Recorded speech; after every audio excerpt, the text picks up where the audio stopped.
예수님을 향한 두 번째 고백이 이제 그분이 우리 그 하나님의 유일하신 아들이다 하는 이제 이 고백이 되겠습니다.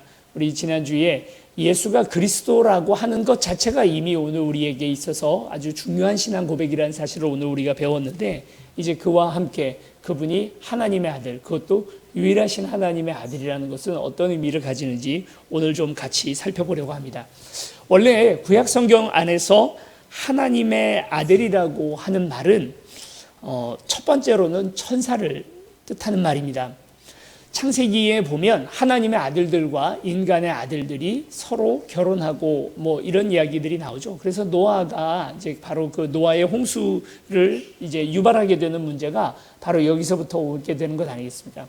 이걸 보면서 우리가 이 하나님의 아들이 왜 인간의 아들, 딸들과 어떻게 뭐 결혼을 했다는 이야기인지 오늘 우리는 좀 다 밝혀진 바도 아니고, 오늘 우리가 그 시절을 몰라요. 노아의 홍수로 인하여 오늘 우리가 아무 증거도 남지 않은 것 아니겠습니까?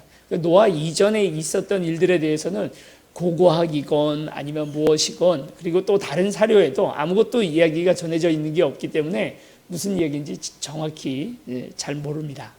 모르는 건 모른다고 해야 되고, 그리고 죽어서 천국 가면 우리가 그때는 알 수 있습니다.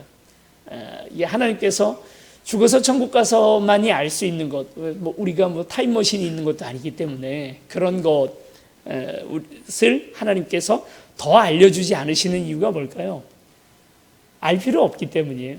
그거 알아야 우리가 예수 믿고 구원받고 천국 가는데 아무 의미가 없기 때문에, 그래서 굳이 그것을 우리에게 알려주지는 않으시는 겁니다. 그러나 우리 분명히 알아야 되는 건 하나님의 아들이라고 불려지는 첫 번째는 이것이 천사를 의미한다 하는 것이죠. 가끔 설명을 드립니다만 이 천사라는 것이 우리가 생각하는 그 서양화에 많이 나오는 그런 이렇게 위에 동그란 걸 이렇게 달아가지고 날개 펄럭펄럭 하고 있는 금발머리의 그런 사람들, 이 천사 아니잖아요. 아닌 거 이제 다 아시죠? 천사는 그렇게 생기지 않았습니다. 천사는 스랍이라고 불려지는 천사들은 뱀의 모양을 가지고 있고요. 처음 아담에게 와서 이 뱀이 사람을 꼬셨다 하는 것도 그 의미가 있어요. 아주 중요한 의미가 있습니다. 그래서 날개 새 쌍을 가지고 있는, 사람 머리를 하고 있는 뱀의 모습을 가지고 있는 것이 천사인데요. 이 천사들을 통틀어서 하나님의 아들들이라고 그렇게 불렀습니다. 두 번째로 천사를 하나님의 아들이라는 원래 말 뜻은 시편 2장 2편 7절에 보면 내가 너를 낳았도다 하는 그 말 속에서 왕을 의미하는 말이죠. 왕이 하나님의 아들입니다. 이 하나님의 아들로서 왕을 부르는 이유는 무엇이냐면, 우리 아들이 어떻습니까? 우리 그 예수님 이야기 안에서도 아들은 아버지 대신에 뭔가 행동을 하는 사람이 아들이잖아요. 그래서 아들이라고 하는 그 명칭을 가지고 있는 사람은 아버지의 대리자라는 그 의미를 가지고 있습니다. 그래서 오늘 우리가 하나님의 자녀라고 하는 그 말, 지금 우리 신약 시대에도 우리가 하나님의 자녀라고 부를 때는 우리가 하나님 대리자다 하는 그 뜻을 가지고 있고요. 원래 하나님은 이 세상에 진짜 통치권을 가지고 있는 분이 우리 하나님이시잖아요.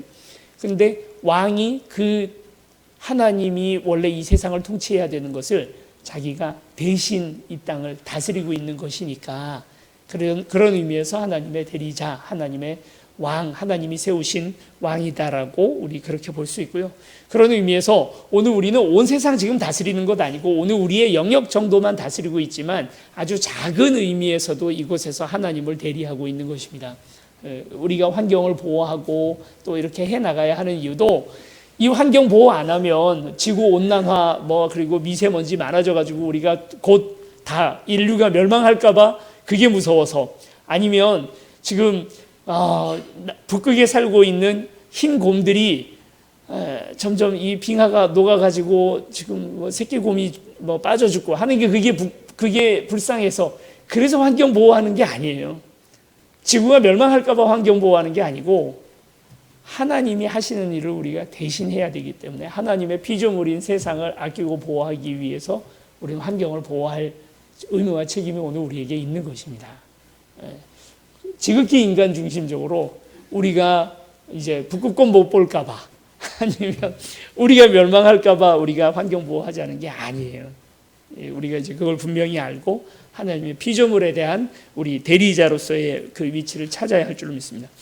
세 번째로는 대리자들을 말할 때 하나님의 형상, 우리 아들들이라는 말은 이 왕과 또 같은 말로서 대리자들을 말할 때 하나님 대신 하고 있는 사람들을 아들들이라고 직접 불렀습니다. 왕을 그렇게 불렀을 뿐만 아니라 또 하나님 대신 말씀을 전하거나 아니면 하나님의 사역을 하는 사람들을 그렇게 불렀죠. 이게 구약 성경에서 하나님의 아들이라는 그 말 뜻을 가지고 있습니다. 오늘 성경 말씀을 보니까 예수님께서 세례 요한의 세례를 받으십니다. 아니, 예수님께서 세례를 주셔야 할 사람인데, 그래서 세례 요한도 화들짝 놀라는 것 아닙니까? 아니, 지금 당신이 내게 세례를 주셔야지, 내가 당신한테 세례를 주는 게 옳습니까? 그랬더니 예수님 하시는 이야기가 이렇게 하는 게 옳다는 거예요. 이게 무슨 말이냐면 구약 시대와 신약 시대가 이 세례를 통하여, 이 세례 요한이 마지막 선지자잖아요. 구약 시대를 마지막 종언하는 사람이 바로 세례 요한입니다. 이 세례 요한과 예수님이 이 세례를 통하여 서로 연결이 되는 거죠. 신구약의 만남이 바로 여기에 있고요. 그래서 우리 이 구약 시대의 하나님의 아들 칭호가 그대로 예수님에게 전가되어 오는 것을 오늘 우리가 보게 됩니다. 그러나 예수님을 뜻하는 하나님의 아들이라고 하는 말은 다른 이야기죠. 구약 시대의 의미를 다 포함하고 있습니다만 훨씬 더 중요한 의미를 가진 것이 하나님의 아들입니다. 우리 모두가 다 하나님의 아들이에요. 하나님의 자녀이잖아요. 이 하나님의 아들 그러면 또 우리 여성분들이 기분이 별로 나쁘다는 거예요. 왜 딸이라고 안 하고 하나님의 아들이라고만 하냐. 그래서 찬양하다가도 너는 내 아들이라 하고 2절 부를 때는 너는 내 딸이라, 좀 안 맞지만 한번 해보는 이유가, 그래도 오늘 우리가 여기 아들이라는 건 부자지간 어떻게 보면 부모와 자녀 관계라는 그 의미를 가지고 있는 거지, 꼭 뭐 남자라서 아들이고 여자는 뭐 아니고 그런 이야기는 전혀 아닙니다. 오해는 없었으면 좋겠습니다. 그런데 오늘 사도신경에 뭐라고 되어 있냐면 그의 유일하신 아들이라고 예수님을 얘기합니다. 그러니까 우리 모두가 하나님의 자녀이라고 고백을 할 것 같으면 왜 예수님이 유일하겠어요? 우리의 대표라든지 아니면 우리의 장남이라고 예수님을 불러야 될 텐데 그게 아니고 예수님은 유일하신 아들인 거예요. 독생자라고 부르잖아요. 우리가 하나님의 자녀라고 하나님과의 관계를 그분이 우리의 아버지시고 우리가 그분의 아들이라고 부르는 것과 예수님이 하나님의 아들이라고 불려지는 것은 양적 질적인 완전히 다른 의미를 가지고 있습니다. 우리가 그걸 오해하지 말아야 됩니다. 예수님도 하나님 아들이고 나는 둘째 아들, 셋째 아들 정도 되니까 나도 예수님같이 어떤 신적인 능력이 있다라고 착각을 하게 되면 히틀러 같은 인간이 되는 거예요. 그렇게 되지 않겠습니까? 아니면 이만이나 뭐 이런 이단의 괴수같이 되는 거예요. 그래서 내가 마치 나도 예수님처럼 뭐 구세주, 나도 뭐 예수님처럼 뭐 예수님이 하셨을 법한 일들을 오늘 우리가 하고 살아면 좋은데 이제 내 안에 그런 신적 능력이 있다고 생각을 해서 막 이렇게 하나님 행세를 하고 다니는, 전 세계에 예수라고 불려지는 사람이 12명이가 있다죠. 그 중에 8명이 한국인이라는 거 아닙니까? 네, 계룡산에 가면 실제로 나귀를 타고 신도들을 끌고 다니는 이렇게 턱수염 이렇게 나 있는 자칭 예수라는 분도 있다는 거예요. 이렇게 되면 이건 심각한 문제죠. 우리가 불려지는 하나님의 아들이라는 호칭과 예수님의 불려지는 하나님의 아들이라는 호칭을 우리 구분해야 합니다. 성경을 좀 찾아보겠습니다. 요한복음 5장 17절에서 18절 말씀 한번 같이 보시겠습니다. 개역 개정으로 찾을 거니까 한번 찾아보시기 바랍니다. 요한복음 5장 17절에서 18절 149면에 있습니다. 신약 성경 149면 같이 찾으셨으면 같이 읽겠습니다. 시작. 예수께서 그들에게 이르시되 내 아버지께서 이제까지 일하시니 나도 일한다 하시매 유대인들이 이로 말미암아 더욱 예수를 죽이고자 하니 이는 안식일을 범할 뿐만 아니라 하나님을 자기 친아버지라 하여 자기를 하나님과 동등으로 삼으심이로라. 내가 하나님의 아들이다 라고 고백을 했는데 이것이 만약에 왕이나 예전에 구약시대에 나왔던 왕이나 천사들을 의미하는 그런 정도의 약한 의미의 하나님 아들이라면 제사장들 이렇게 오버해서 생각할 필요가 없죠. 지금 뭐라고 얘기합니까? 하나님과 예수님이 동등이래요. 같대요. 그것 때문에 지금 제사장들이 이 하나님의 아들이라는 호칭에 아주 발끈했거든요. 또 한번 찾아보겠습니다. 요한복음 10장 30절 말씀, 10장 30절입니다. 그 뒤에 163면에 있는데요. 10장 30절 말씀을 같이 읽어보겠습니다. 시작. 나와 아버지는 하나이니라 하신대. 그렇죠. 하나님의 아들이라는 가장 중요한 의미는 바로 이것입니다. 하나님과 예수 그리스도께서 어떤 의미에서건 동일하다는 의미를 가지고 있다는 것입니다. 또 찾아보죠. 요한복음 17장 21절입니다. 17장 21절 177면에 있습니다. 17장 21절입니다. 시작. 아버지요, 아버지께서 내 안에 내가 아버지 안에 있는 것 같이 그들도 다 하나가 되어 우리 안에 있게 하사 세상으로 아버지께서 나를 보내신 것을 믿게 하옵소서. 아멘. 그렇습니다. 요한복음에서는 계속해서 예수님과 하나님이 동격이다, 그리고 동등한 분이다, 그분이 그분이다 하고 그렇게 지금 설명을 하고 있는 거예요. 이게 아버지 그리고 유일하신 아들이라고 하는 가장 중요한 첫 번째 의미입니다. 우리 보고도 하나님을 아버지라고 그렇게 부르기는 하지만 우리가 하나님의 자녀가 되는 것과 하나님과 예수 그리스도께서 하나라고 하는 것은 확실한 차이가 있는데, 이것을 오늘 우리가 뭐라고 얘기하냐면 삼위일체라고 이야기를 하죠. 먼저 우리가 하나님과 아들 예수 그리스도께서 하나라고 하는 그 의미를 우리가 분명히 좀 보고 가야 합니다. 성부, 성자, 성령, 이렇게 셋이 하나라는 것 아닙니까? 이 2000년 교회 역사 가운데서 이 사실 삼위일체라는 것은 굉장히 중요하고, 그리고 어느 누구에게도 양보할 수 없는 놀라운 진리였습니다. 이걸 이제 설명을 해보려고요. 우리 이 땅에 어떤 개념으로도 설명이 안 되잖아요. 우리 유일신 하나님을 믿는 것 아닙니까? 하나님은 한 분이시죠. 아니 그런데 예수님은 뭐고 성령님은 뭘까요? 그게 어떻게 되는 거냐면요, 제가 저희 집에 가면 저희 애들이 저를 보고 뭐라고 부를까요?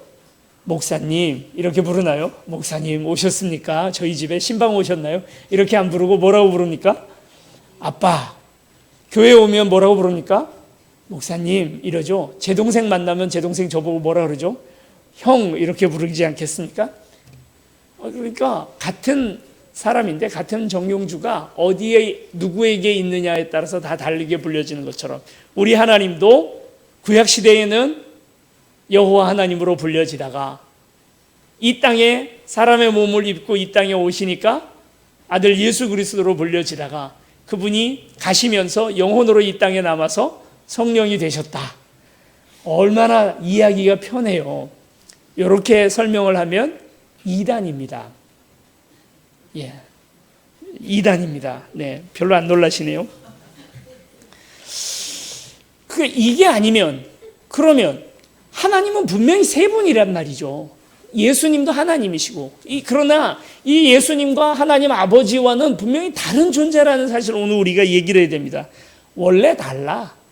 하나님은 하나님 아버지 다른 신이고, 예수님이라고 하는 또 다른 신이고, 성령이라고 하는 또 다른 신이 있어서 이 셋은 완전히 다르다라고 얘기하면 삼신론이라고 하는 이단입니다. 아니 그럼 뭐 어쩌자는 거예요?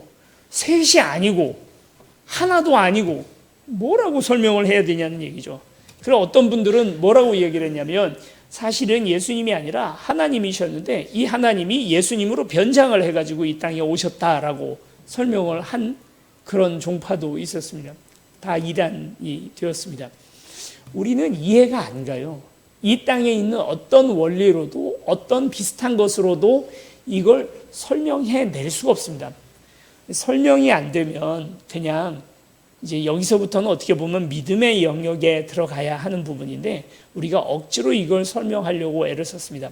도저히 이해가 안 가니까 이 모든 걸 다 버린 거죠. 아니야, 예수는 선지자였어. 선지자였는데 십자가에 달려 죽음으로써 결국은 실패한 선지자야 라고 설명하는 종교가 이슬람이에요. 이슬람 코란 경전에 뭐라고 해도요, 알라 신이라는 신이 따로 있는 게 아니고요. 그 중근동 아람어에서 알라라는 말은 우리가 하나님, 신이라고 불려지는 고유명사입니다. 그냥 이것은 알라 신이 따로 있지 않아요. 여호와 하나님을 부르는 말입니다.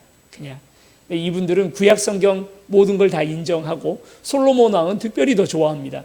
그리고 심지어는 이슬람인들이 아이를 낳을 때 마리아가 예수님을 낳는 장면이 코란에는 기록되어 있대요.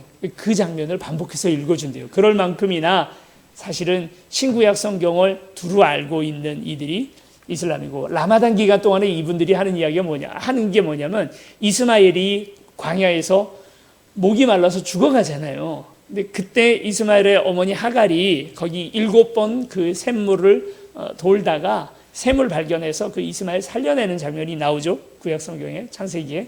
근데 이게 아주 자세히 코란에는 기록이 되어 있고, 라마단이 뭐 하는 거냐면 그 샘에 가서 그 샘을 7바퀴 같이 도는 행사를 한대요.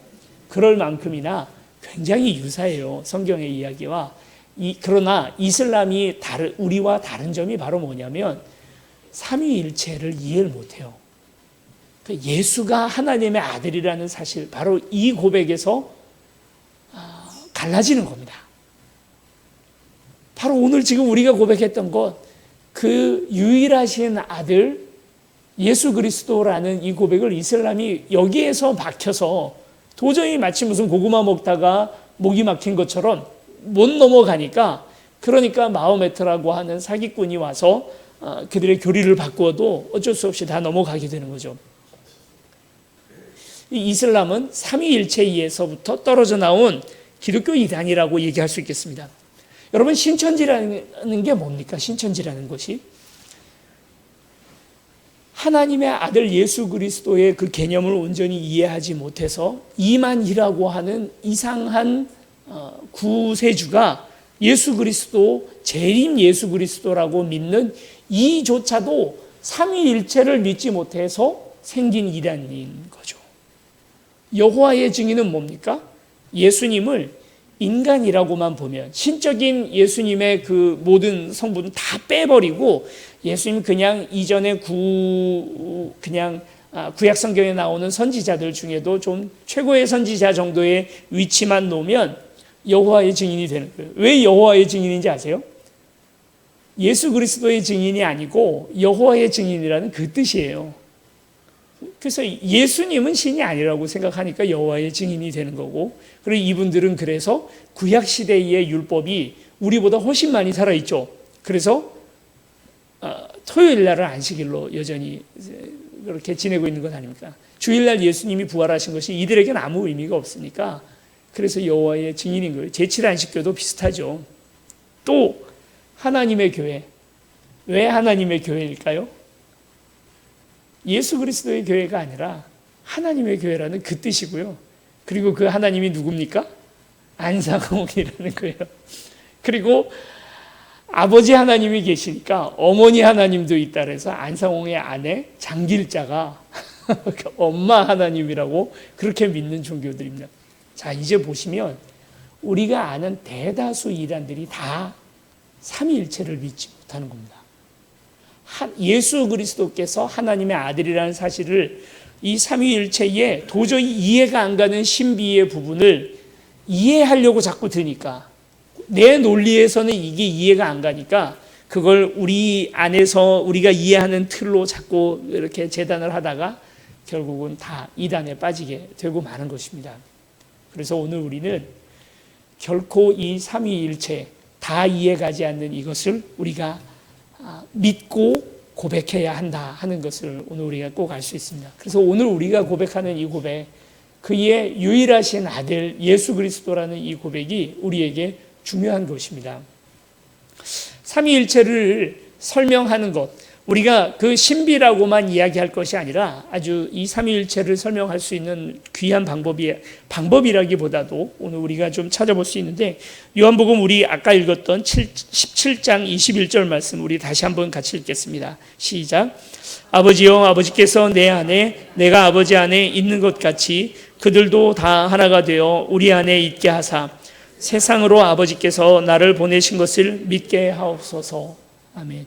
요한복음, 우리가 아는 그 요한복음, 요한이 우리가 불려지는 그 별명이 있잖아요.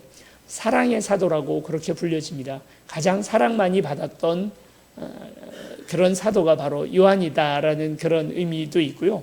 그리고 사랑에 관한 가장 폭넓고 깊은 이해를 했던 사람이 요한입니다. 그래서 이 요한은 요한복음 13장서부터 마지막 요한복음 21장까지 계속해서 사랑에 관한 이야기만 합니다. 요한복음 13장 1절을 뭐라고 얘기를 하고 있습니까? 예수께서 세상을 사랑하시되 끝까지 사랑하시니라, 이렇게 말합니다. 그러고 그 사랑에 관한 이야기들을 쭉 해나가는데요, 요한복음 15장에는 포도나무에 관한 비유가 있죠. 아버지는 농부이시고 예수 그리스도께서 포도나무이시며 오늘 우리는 그 안에 줄기로서 붙어 있는 거예요. 가지로서 붙어 있는 겁니다. 그래서 붙어만 있으면 사랑 때문에 많은 열매를 맺는다라고 그렇게 말하죠. 사랑. 그리고 마지막 요한복음 21장에 가면 이렇게 물어보죠. 베드로에게, 다시 만난 베드로에게 예수님께서 물으시는 바가 무엇입니까? 네가 나를 사랑하느냐 하는 것을 물어봅니다. 이 사랑이라는 것이 얼마나 대단한 것이냐면, 사랑하면 서로 하나라는 느낌을 갖게 합니다. 우리 자녀들 키우다 보면, 이 좋은 비유가 될지 모르겠습니다. 우리 자녀들 키우다 보면 오늘 우리 아이들에게 그런 것을 느낄 때가 있지 않습니까? 아이들이 아파요. 독감이 걸리거나 열이 펄펄 끓어가지고 병원을 갈 때 가끔 이렇게 응급실 같은 데 가보면 아이 3살, 4살 이런 아이들 가면 링거를 꼽아야 되잖아요. 그래 이게 팔목에 안 되니까 뭐 발에다가도 아니면 이 등에다가 하다 안 되면 목에다 꽂기도 하고 그렇게 합니다. 얼마나 아파요. 그러면 아이도 막 자지러지도록 막 울어대죠. 막 바늘만 얼씬해도 애들이 막 다 뒤집어지고 난리 아닙니까? 근데요, 엄마 표정 한번 보세요. 그 꽂고 있을 때 엄마 표정 어떻습니까? 애랑 똑같아요. 이러고 있어요. 엄마도 아파가지고 막 이러고 있는 거예요. 사랑하는 존재가 아플 때 그 옆에 있는 사람도 함께 고통을 느껴요. 사랑하는 존재가 기쁠 때 옆에 같이 사랑하는 사람도 같이 기쁨을 느낍니다. 이게 우리 인간의 사랑, 엄마가 아이 사랑하는 사랑 정도를 10 정도라고 놓고 본다면 하나님이 우리를 사랑하는 사랑은 어느 정도라고 표현할 수 있을까요? 한 100만 해도 될까요? 한 무한대 정도 되지 않을까요? 뭐 1000만, 경, 조, 인간이 만든 어떤 숫자 가지고는 도저히 표현도 할 수 없을 만큼 그렇게 큰 사랑입니다. 그러면 여러분 어떨까요? 그러면 하나가 되죠. 10 정도의 사랑으로도 그의 고통이 곧 나의 고통이 되는데, 이게 경조의 사랑이 되면 얼마나 그것이 하나가 되겠습니까? 예수님, 성부 하나님, 성령님, 이 세 분이 서로 사랑합니다. 이걸 하나라고 불러야 될까요? 셋이라고 불러야 할까요? 이걸 이제 신학 용어로는 페리코레시스라고 우리가 부르면서 상호 침투, 어려운 개념이에요. 굉장히 철학적이고 어려운 개념입니다만 우리가 다 이해는 가지 못하지만 신학자들은 이렇게까지라도 설명을 합니다. 사랑함으로써 하나가 되는 것. 생각해 보니까 그렇다고 보면 온 우주를 창조한 그 놀라운 비밀 안에, 우주를 돌리는 가장 중요한 개념 안에 사랑이 있었던 거예요. 자, 그러면 이제 이런 상상을 해볼 수 있잖아요. 신화적으로 우리 그리스 로마 신화처럼 어느 날 하나님 아버지 여호와와 예수 그리스도께서 우주를 막 떠돌아다니시다가 두 분이 만났어요. 이야, 근데 이게 너무 멋있고 막 예쁘고 그런 거예요. 그래서 우리 이제 서로 사랑하기로 해서 사랑하게 되는 시점이 있겠죠. 우리가 상상하기에는. 그리고 성령님도 어느 날 이렇게 둘이 너무 사랑하고 있는데 성령님도 만났어. 그래서 이렇게 해서 셋이 하나가 되는 어느 날 그런 날이 있었을 거 아니에요. 그런 날이 있었을까요? 하나님에게는 무한대의 시간이죠. 시작도 없으시고 끝도 없으신 하나님이시죠. 그래서 어느 날부터 이 세 분이 하나가 되는 어떤 날이 시작되는 날이 있었던 게 아니고요. 처음이라는 것도 사실 없기 때문에 이분들은 원래가 이런 분들인 거예요. 너무나 사랑하셔서 셋이 곧 하나고 하나가 셋인 우리가 다 이해할 수 없는 그 상태의 하나님이신 거죠. 그래서 오늘 예수님이 하시는 이야기가 뭡니까? 나를 본 것이 곧 아버지를 본 것이다. 어찌하여 아버지를 또 보여달라 하느냐 하고 이야기하는 이유가 이렇게 셋이 하나이기 때문입니다.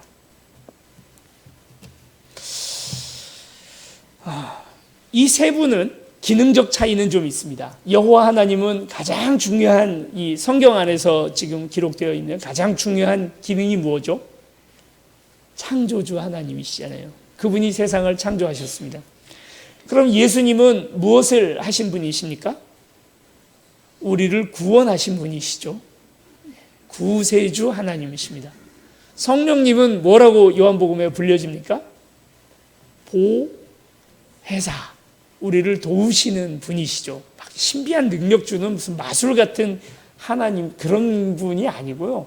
성령님은 우리를 돕는 분, 우리와 함께 하시고 우리 안에 내주하시는 그런 분이십니다. 근데 이게 그렇지만 창조주 하나님 여호와 하나님 혼자서 세상 만들었나요?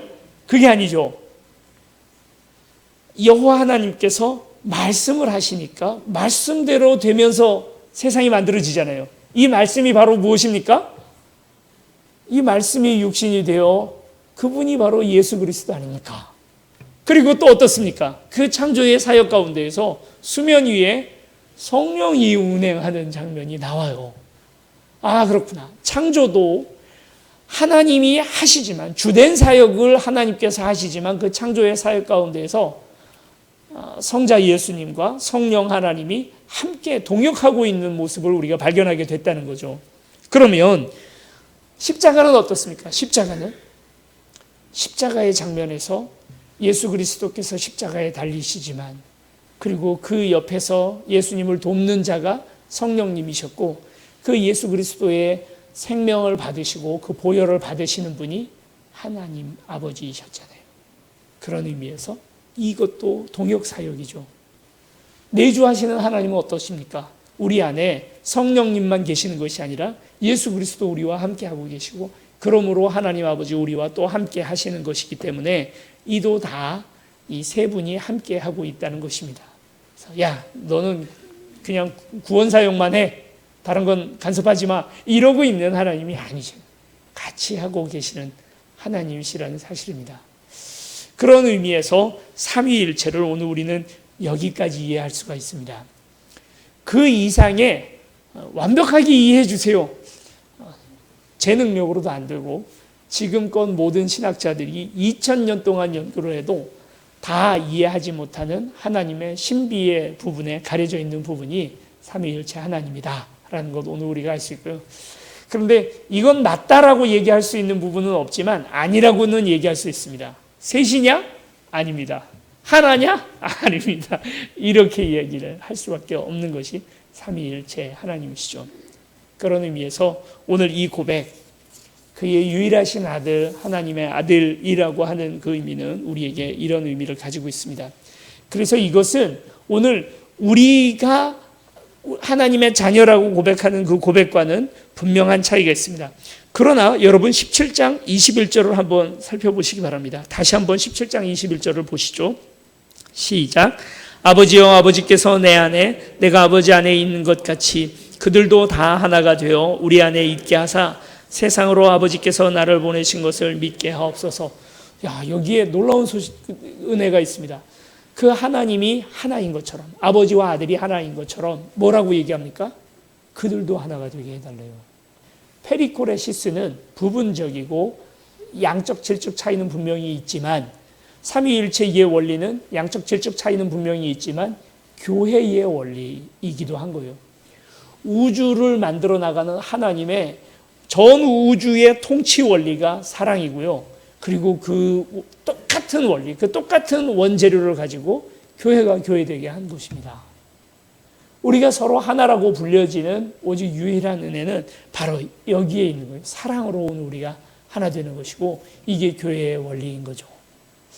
그래서 오늘 우리가 이렇게 교회를 함께 만들어져 나가는 것이죠. 자꾸 구분해 나가는 것이 아니라, 그래서 너와 나는 다르다가 아니라 오늘 우리 안에서도 그 일치를 얘기할 수 있는 건 하나님의 자녀 된 오늘 저와 여러분들인 줄 믿습니다. 우리가 예수님과 하나님이 하나인 것만큼이나 그분들과 우리가 하나로 엮여지지는 못하지만 그 똑같은 원리에 의해서 오늘 우리도 그분들과 하나가 될 수 있다는 사실을 오늘 우리가 다시 한번 생각해 봐야 합니다. 아버지와 아들의 가장 중요한 유비는 이 부분이죠. 서로 닮았다는 거예요. 아버지와 아들은 닮지 않습니까? 여러분, 저와 저희 아들은 안 닮았습니다. 아무리 봐도 안 닮았습니다. 자꾸 닮았다고 얘기하지 마세요. 저희 아들이 워낙 개구장인데 개구장이 짓을 하는 모습을 보면 목사님 닮았다고. 왜 자꾸 그러신지 모르겠습니다. 저 어렸을 때 저를 아는 어른들은 다 용주는 점잖다. 아유, 이렇게 점잖나. 제가 걸음걸이도 약간 팔자걸음이었거든요. 뒷짐 짓고 7살 때부터 걸어 다녔습니다. 양반 노릇하고 다녔습니다. 저희 아들은 절대 그런 법이 없습니다. 늘 뛰어다니고 맨날 전쟁놀이하고, 저하고 아들은 안 닮았는데 다 주변 사람들은 닮았다고 그러는 거예요. 이거 참 그 이미지를 빨리 벗어야 될 텐데. 그래서 제가 진짜 닮았냐 그러고 물어봤더니 객관적으로 닮았다. 이제 그만 좀 인정해라. 그렇게 얘기를 하더라고요. 부자지간, 부모의 지간이라고 하는 것은, 부모와 자녀의 지간이라고 하는 것은, 가장 중요한 것은 닮았다는 거예요. 우리가 하나님의 형상, 그분을 닮은 것 아닙니까? 여러분, 오늘 우리가 하나님의 자녀입니까? 그렇다면 오늘 우리 안에서 하나님의 성품, 하나님의 성향이 조금이라도 나와야죠. 닮아야죠. 늘 오늘 우리가 묻고 나가야 할 것이 무엇입니까? 예수님이라면 어떻게 하셨을까를 우리 계속 물어봐야 되지 않겠습니까? 그분의 자녀라면. 내가 내 아버지의 대리자인데 내 아버지라면 여기서 뭐라고 얘기하실까를 계속 물어봐야 되지 않겠습니까? 틈나면 잊어요, 우리는. 그렇잖아요. 틈나면 잊어버리고 돌아서면 잊어버립니다. 잊지만 또 다시 우리가 계속해서 생각해 봐야 되는 것은 뭘 선택을 하건 예수님이라면 어떻게 하실까? 이것을 물어봐야 할 줄로 믿습니다. 그래서 예수님 대신 우리가 그 일을 대신하는 일을 해야겠죠. 그렇게 하면 오늘 우리에게 얻어지는 가장 중요한 축복은 그의 유업을 물려받는 상속자가 된다는 사실입니다. 부모와 자녀는 서로 사랑하는 사이 아닙니까? 이걸 뭘로 표현할 수가 없습니다. 하나님과 인간 사이를 하나님께서 어떻게 좀 비슷한, 이 땅에 오늘 우리가 살아가는 사회 안에서 조금이라도 비슷한 걸 좀 찾아볼까 해가지고 주종 관계로도 설명을 했고요. 신하와 임금의 관계로도 설명을 여러 차례 하십니다. 그렇죠? 그리고 또 무엇을 가지고 얘기합니까? 요한계시록에 보면 어린 양과 신부로, 그러니까 부부 관계로 또 설명을 해봅니다. 근데 이걸로도 다 성이 차지 않는 거예요. 그런데 가장 많이 나오는 이 관계가 바로 뭐냐면 부모 관계, 그러니까 그의 부모와 자녀와의 관계로 이것을 설명을 해보는 것입니다. 하나님과 우리의 관계가 실제 부모지간과 부모와 자녀와의 관계와 똑같은 것이 아니라 비슷한 걸 찾아본 거예요. 그래서 가장 유사한 것으로 우리에게 지금 그 관계를 설명하고 있는 것이지, 이것이 내가 아버지 생각하는 것처럼, 내가 어머니 생각하는 것처럼 그렇게 생각하라는 그 뜻은 아닙니다. 그런 의미에서 오늘 우리는 이 비유 가운데에서 오늘 우리가 어느 자리를 차지하고 있는지, 그리고 예수 그리스도와 하나님 아버지께서 어떤 사이인지를 오늘 우리가 한번 생각해 볼 수 있습니다. 아버지 하나님은 계시는데 그럼 예수님을 낳은 어머니는 누굴까? 누구죠? 마리아라고 해버리면 천주교 어머님들이 빠졌던 함정에 그대로 빠지게 되는 거예요. 여러분, 마리아를 그런 식으로 믿는 것은 천주교만이 아니라 동방정교회도 비슷합니다. 그래서 그 동방정교회 성당에 가면 그 천장에 가장 큰 이 이콘이라고 하죠. 우상으로 그려져 있는 것이 마리아거든요. 천주교도 그건 마찬가지죠. 그거를 바로 이 유비, 그러니까 사실은 그 관계는 아닌데 그와 가장 제일 비슷한 관계를 예수님께서 빌려다가 쓰신 건데, 이런 거죠. 여기 있는 이 컵은 얼마나 아름다운지 꽃 같아. 꽃처럼 아름다워라고 얘기하면 이게 꽃이라는 뜻인가요? 꽃이 아니라는 뜻인가요? 꽃이 아니라는 뜻이죠. 꽃과 여러 면에서 유사하다라는 그 유사성을 보여주려는 거죠. 하나님과 오늘 우리의 사이가 아버지와 아들과의 관계로 비유된 것이기 때문에 이것을 똑같다라고 얘기해버리면 그런 오류에 빠지게 되는 것입니다. 하나님과 오늘 우리 안에서 부자지간에 넘치는 그 사랑, 그 이상의 사랑으로 오늘 우리 하나님을 사랑하고 또 예수 그리스도와 하나 되는 저와 여러분들이 되시길 축원합니다. 우리가 한 교회 안에, 하나의 교회 안에 하나가 되었습니다. 주께서 삼위일체 되신 그 놀라운 우주의 법칙으로, 그 우주의 에너지로 오늘 우리가 하나가 되었습니다. 이 시간 우리 함께 기도하실 때 하나님, 오늘 우리 이 하나 된 사랑에서 결코 떨어지지 않을 수 있도록 도와주시고, 주께서 하나 되신 것처럼 오늘 우리도 하나 될 수 있도록 도와주시옵소서. 우리 같이 함께 잠시 기도하시겠습니다. 사랑관에 많으신 아버지 하나님, 감사합니다. 하나님, 주께서